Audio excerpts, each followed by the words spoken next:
원세훈 전 국정원장 취임 이후에 국정원의 첫 여론조작 대상이 노무현 전 대통령이었다고 한겨레신문이 아침에 보도했습니다.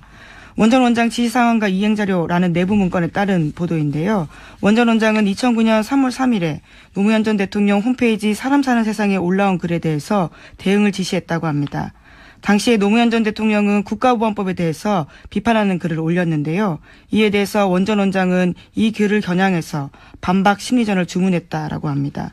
그런 다음에 심리전단은요. 포털 사이트 다음과 노무현 전 대통령이 개설한 토론 사이트 민주주의 2.0 등에다가 온라인 사이트 반박글을 800여 건 올렸다고 합니다. 또 베스트 글 1, 2위에 선정됐다고 내부에 보고했다고 합니다. 그러니까 전직 대통령, 바로 직전 대통령이죠. 직전 대통령이 퇴임하고 이제 개인적으로 나는 이 법에 대해서 이렇게 생각한다 글을 올렸더니 국정원이 심리전단을 동원해가지고 800개 반박글을 만들어냈다는 거 아닙니까? 네. 그렇죠. 논두렁식에도 사실 그냥 나온 게 아니거든요. 국정원의 심리학자를 동원해서 상대방에게 가장 타격을 줄 수 있는 프레임이 뭐냐. 그래서 만들어낸 단어라고 한단 말이죠. 그러니까 이명박 정권은 노무현 전 대통령을 어떠한 정치력도 발휘할 수 없도록 정치적으로 살인하겠다. 예, 완전히 제거하겠다. 정치적으로. 그런 의도로 충분했던 것 같아요. 그러니까 글 하나를 썼다고 해가지고 국정원 단위가 국정원의 심리 전 단위 움직여가지고 800개의 반박을 하고 국정원장이 직접 지시해서. 심지어 서거 이후에도 심리전 대응 지시가 있었다라고 합니다. 원세훈 전 원장은 노무현 전 대통령 서거의 책임이 좌파에 있다라는 것을 알리라고 지시했고요. 이에 대해서 심리전단이 심리전을 전개했다고 보고했다고 합니다. 노무현 전 대통령 서거일 날 포털 네이버에서 노무현이라는 단어가 검색어로 올라오지 않았어요. 제대로.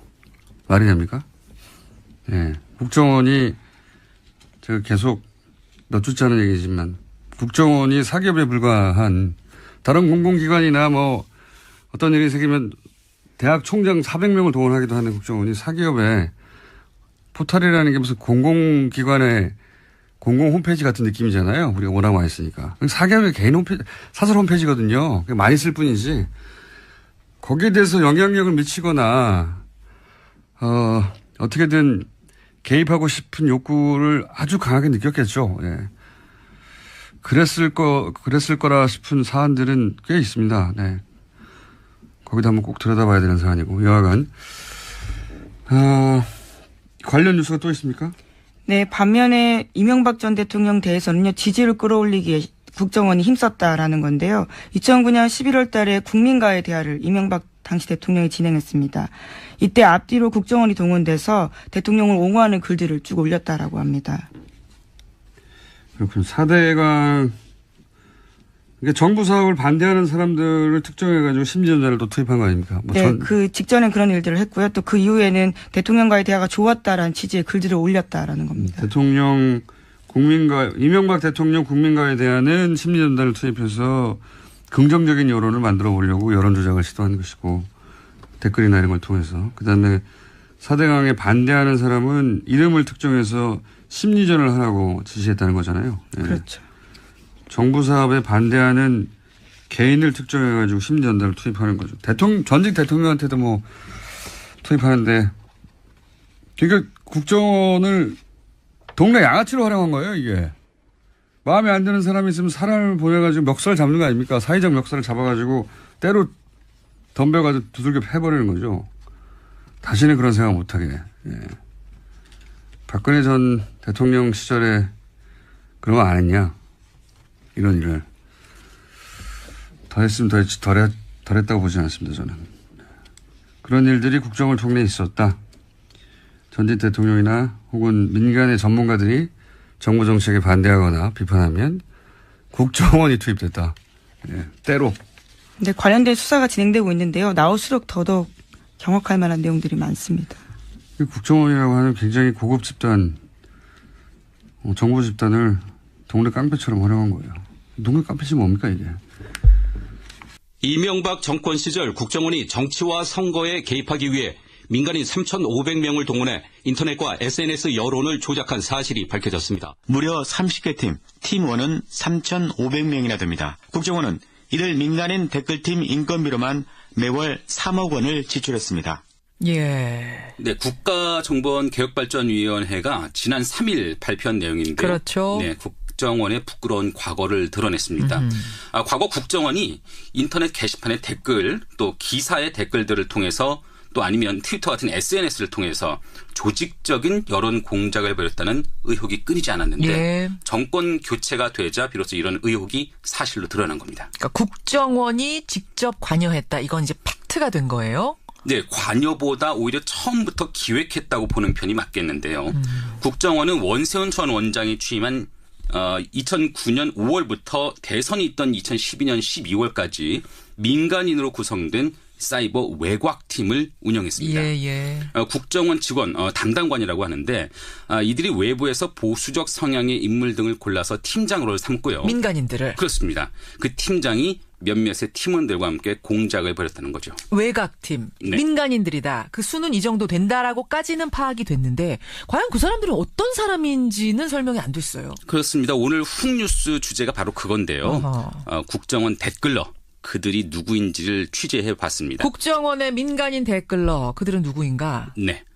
우선 그 규모부터 살펴봤는데요. 예. 3,500명이 외곽팀으로 활동했다 이렇게 보도가 됐는데 그렇죠. 저희가 국정원 내부를 취재해 보니까 3,500이라는 숫자는 현재까지는 사람들의 수 또 인터넷 계정의 아이디 있죠. 그 아이디의 수를 더한 것이라고 하네요. 그러니까 유령 아이디가 많았다는 거예요. 발표된 자료에 따르면 국정원에서는 확인된 외곽팀이 30개다 이렇게 말을 하고 있는데 예. 들여다보면 팀이라고 해봐야 그 2-3명 수준일 것이라는 거죠. 팀장 하나에 팀원 몇 명 정도 소수의 몇 명이요. 그러니까 3,500명보다 훨씬 적을 거라는 게 이제 추측이고. 네. 반면에 실제 사람들의 수가 3,500명은 될 것이다. 이런 주장도 있습니다. 그래요. 지난 2012년이죠. 국정원 직원의 여론 공작을 처음으로 알린 분입니다. 네티즌 자로의 말을 들어보시죠. 3,500명이란 인원수가 불가능한 숫자는 아닐 것 같다는 그런 의견을 가지고 있습니다. 구구단체라든가 그런 사람들에게 조직적으로 이렇게 뻗쳐 있기 때문에 인원이 그렇게 많아진 건지는 조금 더 분석을 해봐야겠지만은요. 국정원이 원하기만 한다면은 그 정도의 인원을 끌어서 관리할 수 있지 않았을까. 국정원이 원하기만 한다면 그 정도 인원 풀어서 관리할 수 있었을 거다. 불가능하지 않다는 거죠. 게다가 아까 매달 들어간 관리비가 3억 원이라면서요. 네네. 그렇다면 3,500명을 굴렸을 가능성이 실제로 있다라는 게 이제 자로 추측. 네. 자, 그러면 뭐 알겠습니다. 적게는 수백 명, 많게는 3,500명 이상의 규모. 그렇게 민간인 팀을 굴리는데 어떻게 계속 비밀이 유지됐을까? 어떻게 단 한 명도 내가 민간인 댓글러였어라고 양심 선언을 한 사람이 한 명도 없었을까? 저는 그것도 희한해요. 저도 그 부분이 궁금합니다. 그렇죠? 국정원 개혁발전위원회 측은 외곽팀 대부분이 별도의 직업을 가진 예비역 군인 또 회사원 아니면 주부 또 학생 뭐 이런 분들이었다고 설명을 했습니다. 하지만 당사자가 자신이 국정원의 꼭두각시였다 이런 사실을 모르는 경우가 많았을 것 같습니다. 민간인 댓글팀이면서도 댓글팀에 소속된지를 모르고 활동했을 거다? 그렇습니다. 국정원 담당관하고 직접 접하면서 돈을 받은 팀장은 그걸 모를 리는 없겠죠. 그런데 그 팀장 아래에서 활동했던 일반인들은 어떻게 연결이 된지는 모르고 댓글을 올렸을 것이라는 추정인데요. 국정원 개혁발전위원회 정혜구 위원장의 말을 들어보시죠. 민간인 팀장 밑에서 댓글 작업을 한 사람들은 아마 이게 국정원에서 시킨 것인지 아닌지를 잘 몰랐던 것 같아요. 왜냐하면 민간인 팀장이 사람들을 모아서 했기 때문에 그러다 보니까 뭐 그런 얘기들이 외부에 좀 덜 나왔는 게 아닌가 그런 생각이 듭니다. 그러니까 이게 다단계 피라미드네요. 말하자면 그렇게 볼 수 있습니다. 국정원하고 직접 거래하는 몇 명은 알지만 다른 사람들 계속 다단계처럼 피라미드로 연결된 밑에 사람들은 몰랐을 수도 있다. 가능성이 있다는 거죠. 그래요. 그러면은 국정원 댓글 작업에 참여한 그 민간인은 아직 한 명도 확인이 안 된 겁니까? 근데 적어도 한 사람 정도는 알 수 있을 것 같은데요. 누굽니까? 한국자유연합의 김성욱 대표입니다. 김성욱 대표요? 보수 성향의 시민단체를 이끌고 있죠. 근데 그분이 2008년 말쯤에 알파팀을 구성한 뒤에 정권을 옹호하는 인터넷 글 게시 활동을 해온 것으로 알려져 있는데 국정원은 알파팀이 사이버 외곽팀 중 하나였다고 밝혔죠.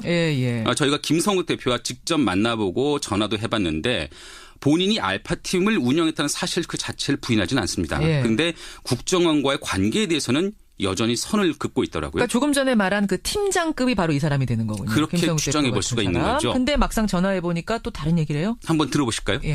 저는 2009년 5월 이후 지금 나오는 네네. 그런 동안 전혀 국정원하고 협력한 적이 없다. 이거는 분명한 사실. 그건 국정원에 확인을 해봐요. 그러니까 알파팀 운영하신 건 사실인데 그건 국정원 관련이 없다라는 건가요? 이미 보도 나온 거 그냥 참고하시고요. 죄송합니다. 더 말씀드릴 거. 아니, 지금 알파팀이 국정원이 운영하던 거라는 거는 여러 가지 자료라든지 뭐, 국정원이 밝힌 내용이죠. 예, 확인이 되고 있는 건데 이분 아니라고 그래요. 네네. 근데 이제 이분의 말에서 지금 우리가 좀 새겨들어 봐야 될 부분은 2009년 5월 이후의 기간 동안 나는 국정원과 협력한 적이 없다. 좀 기간을 한정해서 얘기를 했어요. 그 부분을 강조하시더라고요. 예, 그럼 그전엔 협력했다는 얘기가 되는 건가? 또 이런 의문도 들고. 네네. 또 협력한 적이 없다 이런 표현을 쓴 것도 있는데 그 부분도 좀 애매하죠. 이에 대해서는 좀 조사를 좀 해봐야 될 것 같습니다. 그래요. 이제 알파팀 얘기를 해봤고 민간인 댓글 부대 중에 수면 위로 드러난 다른 사례들도 또 있었죠. 많은 분들 기억하실 겁니다. 대표적인 게 10알단, 십자군 알바단이라고 불렸던 사건인데요. 그렇죠. 18대 대선을 바로 닷새 앞둔 날인데 윤정훈 목사라는 분이 오피스텔을 차려놓고 사람들을 동원했죠. 그분들이 박근혜 후보 당선을 위해서 인터넷 게시글을 조직적으로 올리던 현장이 있었고요. 그 현장이 적발됐습니다. 바로 서울시 선관위가 검찰에 고발을 했죠. 특히 윤 목사 스스로 국정원과 연관돼 있음을 언급한 대목이 그 무렵 팟캐스트 낙곰수에서 공개돼 파장이 일었는데 한번 들어보시죠. 그렇죠. 지금 여의도에 오피스텔을 하나 얻었거든. 41평짜리. 내가 돈이 없어. 나를 지원하는 분이 이분이 국정원이랑 연결이 돼 있어. 근데 국정원에서 안철수 후보는 나오는 걸 이미 알고 있었지. 그래서 안철수 쪽으로 가라. 그래서 안철수 쪽으로 가려고 다 준비하고 지인들이 많이 갔는데 막판에 국정원에서 다시 정보가 온 거야. 박근혜로 가라. 그러니까 이게 지금 윤정훈 목사 목소리인 거죠? 맞습니다. 오피스텔 하나 얻었거든. 나를 지원하는 그분이 국정원이랑 연결이 돼 있어. 이거 스스로 얘기를 한 거예요. 네. 그러니까 아까 알파팀이 있었듯이 이 시발단도 국정원이 운영하던 팀 중에 하나란 얘기고 이 윤정훈 목사가 말하자면 팀장급이 또 되는 셈이네요. 그런 추정이 가능하지 않겠습니까? 그러네요. 그런데도 윤정훈 목사 그 한 사람만 단순히 불법 선거 운동을 한 혐의로 기소됐고요. 근데 그마저도 결국에는 집행유예로 풀려났습니다. 그렇죠. 저희는 당시 상황을 좀 전해 듣기 위해서 윤 목사에게 연락을 취해보렸지만 아직 닿지는 않았습니다. 연락이 안 닿아요. 잠적이에요. 네, 찾을 수가 없네요. 참 좀 더 일찍 뿌리를 캘 수 있는 기회를 놓친 게 아닌가 이런 안타까움이 드네요. 그렇죠. 근데 그런 기회를 놓친 일이 또 있습니다. 또요? 그 떠들썩했던 국정원 여직원 사건이죠. 셀프 감금 논란 일었던 그 사건, 그 유명한 사건. 맞습니다. 당시 국정원 직원의 그런 댓글 공작, 그 사실 알아챈 민주당이 현장을 급습했고 경찰이 출동을 했죠. 논란 끝에 경찰은 대선을 단 이틀 앞둔 밤에 대선 관련 댓글 흔적을 발견하지 못했다. 이런 중간 수사 결과를 발표했습니다. 민주당은 이후에 사건을 검찰에 고발했고요. 자체 조사를 통해서 국정원이 민간인까지 동원한 정황을 파악해냈습니다. 그렇죠. 이 부분을 2013년 10월이죠. 서울경찰청 국정감사장인데 민주당 진선미 의원이 했던 말로 한번 들어보시죠. 이규열은 김하영이 있는 3팀의 5파트 파트장이었고 2012년 12월 11일 그 자리에도 이규열은 있었습니다. 이정복이 대학 동창 친구인데 그 사람에게 정보비를 끊임없이 줬습니다. 국민의 세금으로 그 허접한 댓글을 다는 대가로 한 달에 300만 원 이상 돈을 줬습니다. 그러니까 진선미 의원의 발언을 보면 이규열은 그 국정원 여직원 김하영의 상사고 맞습니다. 이정복이라는 사람은 이규열의 친구인데 민간인이죠. 그렇죠. 이규열 국정원의 직원 이규열이 이정복한테 계속 돈을 줬다. 그러니까 민간인 댓글러 얘기를 지금 하는 거잖아요. 그렇게 볼 수가 있는 겁니다. 그렇죠.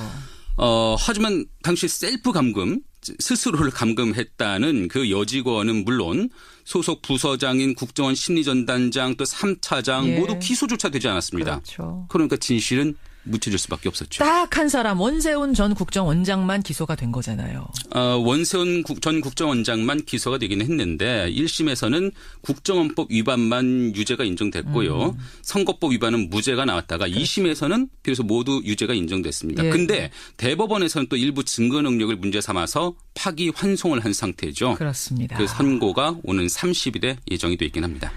자, 저희가 지금 조각을 말씀을 드린 거예요. 알파팀, 시발단, 셀프 감금 논란 나왔던 직원. 이것들을 종합해가지고 진실을 밝혀내야 되는 건데 네. 아직도 명백하게 드러나지 않고 다 잠적해 있고 뭔가 꼬리 자르기가 이루어진 상태고 이런 거잖아요. 전모와 실체가 드러나지 않았죠. 예. 오죽하면 2013년 당시에 국정원 댓글 수사팀을 이끌었던 윤석열 수사팀장 그분이 검찰 수뇌부로부터 압력을 받고 자천된 뒤에요. 국회에서 다음과 같은 폭로를 했겠습니까? 뭐 이렇게 된 마당에 사실대로 다 말씀을 드리겠습니다. 일단 처음에 좀 경로를 하셨습니다. 그리고 야당 도와줄 일 있냐. 야당이 이걸 가지고 정치적으로 얼마나 이용을 하겠냐. 정하려고 그러면 내가 사표 내면 해라. 이런 말씀을 하시길래 저는 검사장님 모시고 이 사건을 계속 끌고 나가기는 불가능하다는 판단을 했습니다.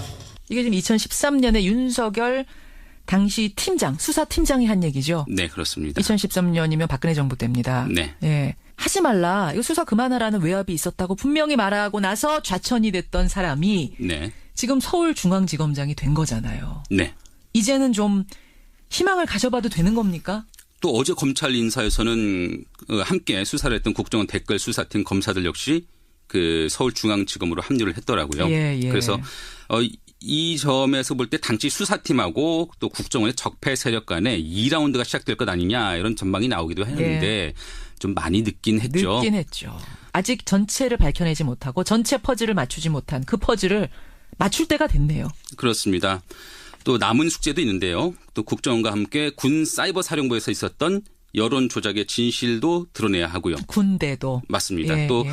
그 과정 중에 그 이후에 이어진 조직적인 은폐 시도 이에 대해서도 철저한 진상 규명이 있어야 할 것으로 보이네요. 오늘 훅뉴스 국정원 댓글러 사건을 종합하고 그 실체에 좀 다가서 봤는데 사실 많이 밝혀진 줄 알았는데 이렇게 또 종합해 보니까 아직도 밝혀야 될 게 너무 많아요. 부분적이죠. 그렇죠. 예, 가야 할 길이 멉니다. 국정원 개혁발전위원회 길게는 올해 연말까지 활동을 하는데 늦었지만 늦게라도 전모가 확실하게 밝혀지기를 기대해 보겠습니다. 김정은 기자 수고하셨습니다. 네. 훅뉴스였습니다.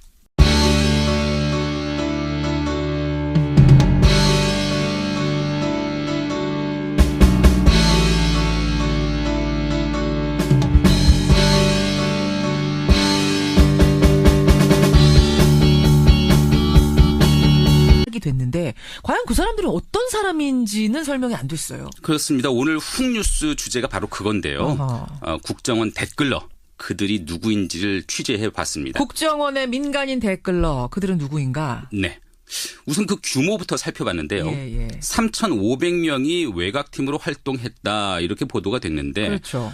저희가 국정원 내부를 취재해 보니까 3,500이라는 숫자는 현재까지는 사람들의 수 또 인터넷 계정의 아이디 있죠. 그 아이디의 수를 더한 것이라고 하네요. 그러니까 유령 아이디가 많았다는 거예요.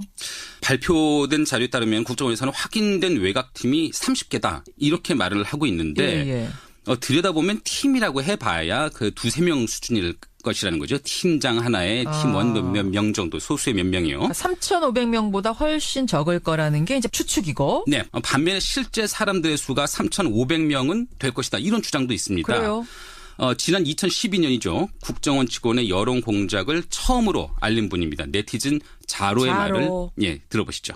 3,500명이란 인원수가 불가능한 숫자는 아닐 것 같다는 그런 의견을 가지고 있습니다. 구구단체라든가 그런 사람들에게 조직적으로 이렇게 뻗쳐 있기 때문에 인원이 그렇게 많아진 건지는 조금 더 분석을 해봐야겠지만은요. 국정원이 원하기만 한다면은 그 정도의 인원을 끌어서 관리할 수 있지 않았을까. 국정원이 원하기만 한다면 그 정도 인원 풀어서 관리할 수 있었을 거다. 불가능하지 않다는 거죠. 게다가 아까 매달 들어간 관리비가 3억 원이라면서요. 네네. 그렇다면 3,500명을 굴렸을 가능성이 실제로 있다라는 게 이제 자로 추측. 네. 자, 그러면 뭐 알겠습니다. 적게는 수백 명, 많게는 3,500명 이상의 규모. 그렇게 민간인 팀을 굴리는데 어떻게 계속 비밀이 유지됐을까? 어떻게 단 한 명도 내가 민간인 댓글러였어라고 양심 선언을 한 사람이 한 명도 없었을까? 저는 그것도 희한해요. 저도 그 부분이 궁금합니다. 그렇죠. 국정원 개혁발전위원회 측은 외곽팀 대부분이 별도의 직업을 가진 예비역 군인 또 회사원 아니면 주부 또 학생 뭐 이런 분들이었다고 설명을 했습니다. 하지만 당사자가 자신이 국정원의 꼭두각시였다 이런 사실을 모르는 경우가 많았을 것 같습니다. 민간인 댓글팀이면서도 댓글팀에 소속된지를 모르고 활동했을 거다? 그렇습니다. 국정원 담당관하고 직접 접하면서 돈을 받은 팀장은 그걸 모를 리는 없겠죠. 그런데 그 팀장 아래에서 활동했던 일반인들은 어떻게 연결이 된지는 모르고 댓글을 올렸을 것이라는 추정인데요. 국정원 개혁발전위원회 정혜구 위원장의 말을 들어보시죠.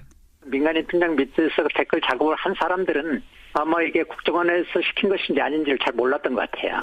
왜냐하면 민간인 팀장이 사람들을 모아서 했기 때문에 그러다 보니까 뭐 그런 얘기들이 외부에 좀 덜 나왔는 게 아닌가 그런 생각이 듭니다. 그러니까 이게 다단계 피라미드네요. 말하자면 그렇게 볼 수 있습니다. 국정원하고 직접 거래하는 몇 명은 알지만 다른 사람들 계속 다단계처럼 피라미드로 연결된 밑에 사람들은 몰랐을 수도 있죠. 시발단도 국정원이 운영하던 팀 중에 하나란 얘기고 이 윤정원 목사가 말하자면 팀장급이 또 되는 셈이네요. 그런 추정이 가능하지 않겠습니까? 그러네요.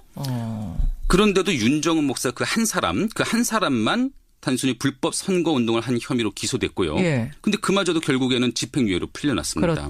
그렇죠. 저희는 당시 상황을 좀 전해 듣기 위해서 윤 목사에게 연락을 취해보렸지만 아직 닿지는 않았습니다. 연락이 안 닿아요. 잠적이에요. 네, 찾을 수가 없네요. 참 좀 더 일찍 뿌리를 캘 수 있는 기회를 놓친 게 아닌가 이런 안타까움이 드네요. 그렇죠. 근데 그런 기회를 놓친 일이 또 있습니다. 또요? 그 떠들썩했던 국정원 여직원 사건이죠. 셀프 감금 논란 일었던 그 사건, 그 유명한 사건. 맞습니다. 당시 국정원 직원의 그런 댓글 공작, 그 사실을 알아챈 민주당이 현장을 급습했고 경찰이 출동을 했죠. 논란 끝에 경찰은 대선을 단 이틀 앞둔 밤에 대선 관련 댓글 흔적을 발견하지 못했다. 이런 중간 수사 결과를 발표했습니다. 민주당은 이후에 사건을 검찰에 고발했고요. 자체 조사를 통해서 국정원이 민간인까지 동원한 정황을 파악해냈습니다. 그렇죠. 이 부분을 2013년 10월이죠. 서울경찰청 국정감사장인데 민주당 진선미 의원이 했던 말로 한번 들어보시죠. 이규열은 김하영이 있는 3팀의 5파트 파트장이었고 2012년 12월 11일 그 자리에도 이규열은 있었습니다. 이종복이 대학 동창 친구인데 그 사람에게 정보비를 끊임없이 줬습니다. 국민의 세금으로 그 허접한 댓글을 다는 대가로 한 달에 300만 원 이상 돈을 줬습니다. 그러니까 진선미 의원의 발언을 보면 이규열은 그 국정원 여직원 김하영의 상사고 맞습니다. 이정복이라는 사람은 이규열의 친구인데 민간인이죠. 그렇죠. 이규열 국정원의 직원 이규열이 이정복한테 계속 돈을 줬다. 그러니까 민간인 댓글러 얘기를 지금 하는 거잖아요. 그렇게 볼 수가 있는 겁니다. 그렇죠.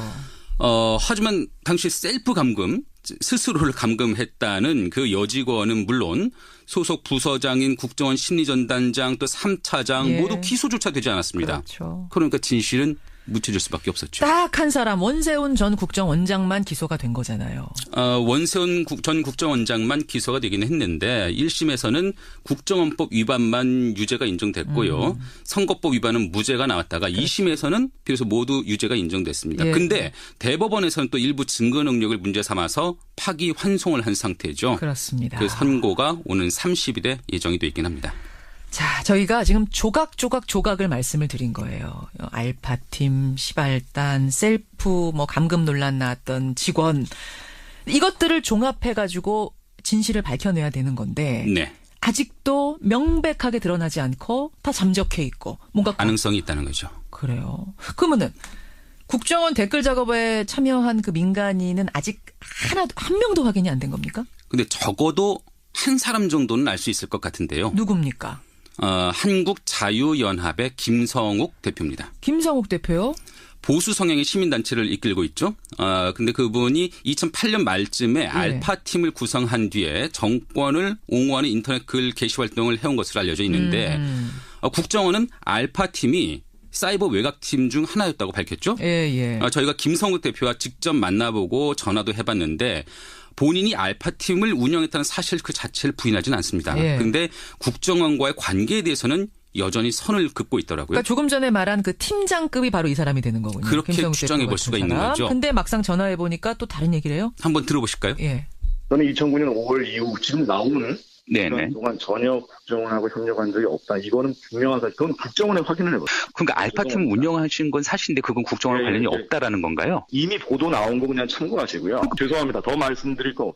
아니, 지금 알파팀이 국정원이 운영하던 거라는 거는 여러 가지 자료라든지 국정원이 밝힌 내용이죠. 네, 확인이 되고 있는 건데 이분 아니라고 그래요. 네네. 근데 이제 이분의 말에서 지금 우리가 좀 새겨 들어봐야 될 부분은 2009년 5월 이후의 기간 동안 나는 국정원과 협력한 적이 없다. 좀 기간을 한정해서 얘기를 했어요. 그 부분을 강조하시더라고요. 네, 그럼 그전엔 협력했다는 얘기가 되는 건가? 또 이런 의문도 들고. 네네. 또 협력한 적이 없다 이런 표현을 쓴 것도 있는데 그 부분도 좀 애매하죠. 이에 대해서는 좀 조사를 좀 해봐야 될 것 같습니다. 그래요. 이제 알파팀 얘기를 해봤고 민간인 댓글 부대 중에 수면 위로 드러난 다른 사례들도 또 있었죠. 많은 분들 기억하실 겁니다. 대표적인 게 10알단, 십자군 알바단이라고 불렸던 사건인데요. 그렇죠. 18대 대선을 바로 닷새 앞둔 날인데 윤정훈 목사라는 분이 오피스텔을 차려놓고 사람들을 동원했죠. 그분들이 박근혜 후보 당선을 위해서 인터넷 게시글을 조직적으로 올리던 현장이 있었고요. 그 현장이 적발됐습니다. 바로 서울시 선관위가 검찰에 고발했죠. 특히 윤 목사 스스로 국정원과 연관돼 있음을 언급한 대목이 그 무렵 팟캐스트 낙곰수에서 공개돼 파장이 일었는데 한번 들어보시죠. 그렇죠. 지금 여의도에 그 오피스텔을 하나 얻었거든. 41평짜리. 내가 돈이 없어. 그 나를 지원하는 분이 자기가 이분이 국정원이랑 연결이 돼 있어. 근데 국정원에서 안철수 후보는 나오는 걸 이미 알고 있었지. 그래서 안철수 쪽으로 가라. 그래서 안철수 쪽으로 가려고 다 준비하고 지인들이 많이 갔는데 막판에 국정원에서 다시 정보가 온 거야. 박근혜로 가라. 그러니까 이게 지금 윤정훈 목사 목소리인 거죠? 맞습니다. 오피스텔 하나 얻었거든. 나를 지원하는 그분이 국정원이랑 연결이 돼 있어. 이거 스스로 얘기를 한 거예요. 네. 그러니까 아까 알파팀이 있었듯이 원세훈 전 국정원장 취임 이후에 국정원의 첫 여론조작 대상이 노무현 전 대통령이었다고 한겨레 신문이 아침에 보도했습니다. 원 전 원장 지시 상황과 이행 자료라는 내부 문건에 따른 보도인데요. 원 전 원장은 2009년 3월 3일에 노무현 전 대통령 홈페이지 사람 사는 세상에 올라온 글에 대해서 대응을 지시했다고 합니다. 당시에 노무현 전 대통령은 국가보안법에 대해서 비판하는 글을 올렸는데요. 이에 대해서 원 전 원장은 이 글을 겨냥해서 반박 심리전을 주문했다라고 합니다. 그런 다음에 심리전단은요. 포털 사이트 다음과 노무현 전 대통령이 개설한 토론 사이트 민주주의 2.0 등에다가 온라인 사이트 반박 글을 800여 건 올렸다고 합니다. 또 베스트 글 1, 2위에 선정됐다고 내부에 보고했다고 합니다. 그러니까 전직 대통령, 바로 직전 대통령이죠. 직전 대통령이 퇴임하고 이제 개인적으로 나는 이 법에 대해서 이렇게 생각한다 글을 올렸더니 국정원이 심리전단을 동원해가지고 800개 반박글을 만들어냈다는 거 아닙니까? 네. 그렇죠. 논두렁식에도 사실 그냥 나온 게 아니거든요. 국정원이 심리학자를 동원해서 상대방에게 가장 타격을 줄 수 있는 프레임이 뭐냐. 그래서 만들어낸 단어라고 한단 말이죠. 그러니까 이명박 정권은 노무현 전 대통령을 어떠한 정치력도 발휘할 수 없도록 정치적으로 살인하겠다. 완전히 제거하겠다. 정치적으로. 그런 의도로 충분했던 것 같아요. 그러니까 글 하나를 썼다고 해가지고 국정원 단위가 국정원의 심리 전 단위 움직여가지고 800개의 반박을 하고 국정원장이 직접 지시해서 심지어 서거 이후에도 심리전 대응 지시가 있었다라고 합니다.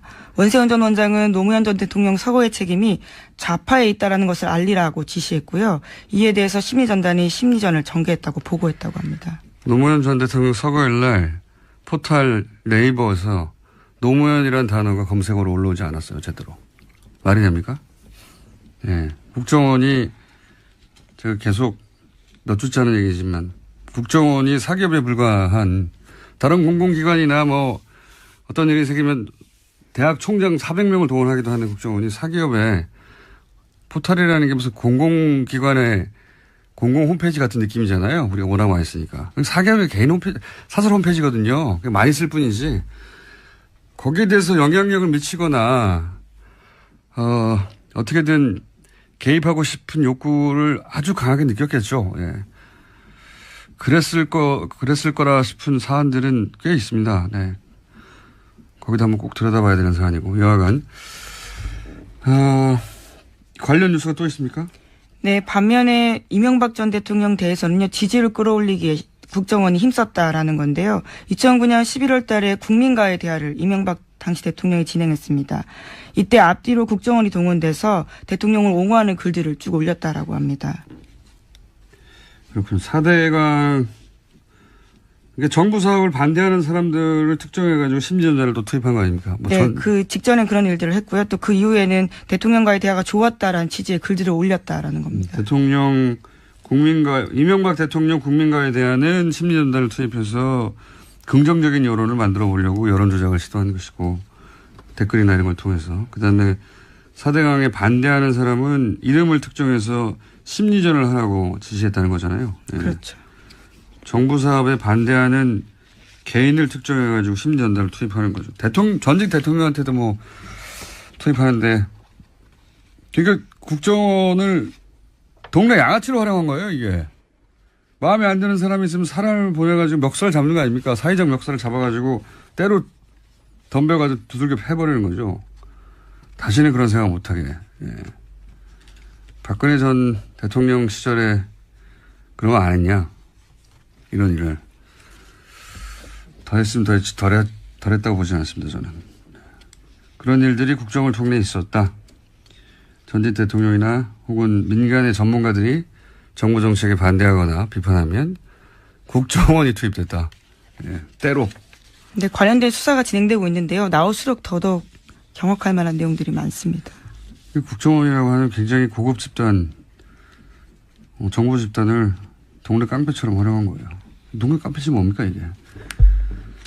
이명박 정권 시절 국정원이 정치와 선거에 개입하기 위해 민간인 3,500명을 동원해 인터넷과 SNS 여론을 조작한 사실이 밝혀졌습니다. 무려 30개 팀, 팀1은 3,500명이나 됩니다. 국정원은 이들 민간인 댓글팀 인건비로만 매월 3억 원을 지출했습니다. 예. 네, 국가정보원개혁발전위원회가 지난 3일 발표한 내용인데요. 그렇죠. 네, 국정원의 부끄러운 과거를 드러냈습니다. 과거 국정원이 인터넷 게시판의 댓글, 또 기사의 댓글들을 통해서 또 아니면 트위터 같은 SNS를 통해서 조직적인 여론 공작을 벌였다는 의혹이 끊이지 않았는데 예. 정권 교체가 되자 비로소 이런 의혹이 사실로 드러난 겁니다. 그러니까 국정원이 직접 관여했다. 이건 이제 팩트가 된 거예요. 네, 관여보다 오히려 처음부터 기획했다고 보는 편이 맞겠는데요. 국정원은 원세훈 전 원장이 취임한 2009년 5월부터 대선이 있던 2012년 12월까지 민간인으로 구성된 사이버 외곽팀을 운영했습니다. 국정원 직원 담당관이라고 하는데 이들이 외부에서 보수적 성향의 인물 등을 골라서 팀장으로 삼고요. 민간인들을. 그렇습니다. 그 팀장이 몇몇의 팀원들과 함께 공작을 벌였다는 거죠. 외곽팀. 네. 민간인들이다. 그 수는 이 정도 된다라고까지는